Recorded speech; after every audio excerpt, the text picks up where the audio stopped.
Voilà, bonjour frères et sœurs, que le Seigneur vous bénisse sur cette belle journée aujourd'hui.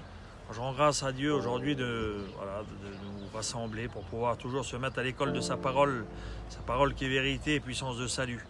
Voilà, aujourd'hui je vais vous lire la première lecture qui est dans le livre des Nombres au chapitre 21 à partir du verset 4. En ces jours-là, les Hébreux quittèrent hors la montagne par la route de la mer des roseaux, en contournant le pays d'Édom. Mais en chemin, le peuple perdit courage. Il récrimina contre Dieu et contre Moïse. Pourquoi nous avoir fait monter d'Égypte? Est-ce que pour nous faire mourir dans le désert, mais là où il n'y a ni pain ni eau? Nous sommes dégoûtés de cette nourriture misérable. Alors le Seigneur envoya contre le peuple des serpents à la morsure brûlante, et beaucoup en moururent dans le peuple d'Israël. Le peuple vint vers Moïse et dit: Nous avons péché en récriminant contre le Seigneur et contre toi. Intercède auprès du Seigneur pour qu'il éloigne de nous les serpents. Moïse intercéda pour le peuple, et le Seigneur dit à Moïse: Fais-toi un serpent brûlant et dresse-le au sommet d'un mât. Tous ceux qui auront été mordus, qui le regardent, alors ils vivront. Moïse fit un serpent de bronze et le dressa au sommet du mât. Quand un homme était mordu par un serpent et qu'il regardait vers le serpent de bronze, il restait en vie. Ah, Seigneur, je te bénis et je te rends grâce, Seigneur, pour ta parole qui est vérité, Seigneur, aujourd'hui qui nous interpelle. Vous voyez, ce peuple hébreu qui a été pendant plus de 400 ans esclave en Égypte. Et vous voyez, il a crié vers Dieu pendant plus de 400 ans, 430 années. Et au moment où Moïse le libère, au moment où il est libéré, il se trouve un temps dans le désert où c'est pas facile, les frères. Voilà, c'est ce temps de désert, c'est 40 et quelques années de désert, où on se plaint pour le manger, on se plaint pour l'eau, on se plaint pour ci, on se plaint pour ça.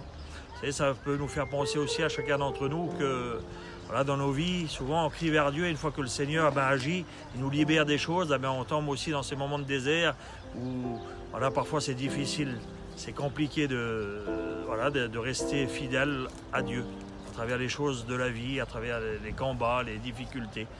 Et on voit que ces serpents, ils viennent et ils attaquent le peuple. Et là, ils se retournent vers Moïse qui est intercédeur auprès de Dieu. Vous voyez.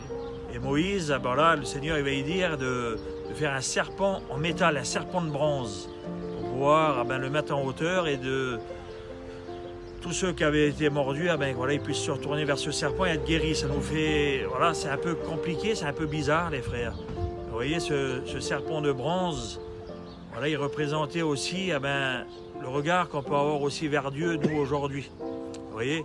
Et vous savez, il y a des frères qui prennent Exode 20 et qui disent: Tu ne feras pas d'image taillée et tout ça. Et on voit que Moïse, il fait ce serpent en bronze, en métal. Qu'est-ce que ça veut dire? Ça veut dire que l'image en elle-même, elle est ni bonne ni mauvaise, mais c'est quelque chose de vrai qu'on voit et qui peut nous apporter plus loin. Il y a le frère Zazou hier qui nous disait que c'était compliqué un peu pour lui, et en voyant une statue de la Vierge Marie, ça l'a rappelé sur le chemin de son fils. Et vous voyez, des fois, quand on voit une croix, quand on voit ces objets, ils nous ramènent vers Dieu. Et c'est ça le but des objets. Pour nous catholiques, c'est des choses qui nous ramènent toujours vers Dieu. Et vous voyez, c'est aussi la préfiguration, ce serpent d'airain de Jésus sur la croix, qui est venu pour nous pardonner, pour nous guérir de toutes nos morsures, de tous nos péchés, de toutes nos infidélités, de toutes nos récriminations. Et c'est Jésus-Christ qui nous libère de toutes choses. Alors Seigneur, je te bénis, je te rends grâce pour ta parole qui vient encore nous retrouver aujourd'hui. Et Seigneur, viens nous donner un cœur de pouvoir se retourner vers toi pour être libérés de toutes choses. Voilà, Seigneur, je te prie aujourd'hui pour tous ceux qui passent par ce temps de désert, cette difficulté, surtout en ce temps de carême. Que le Seigneur vous bénisse. Amen.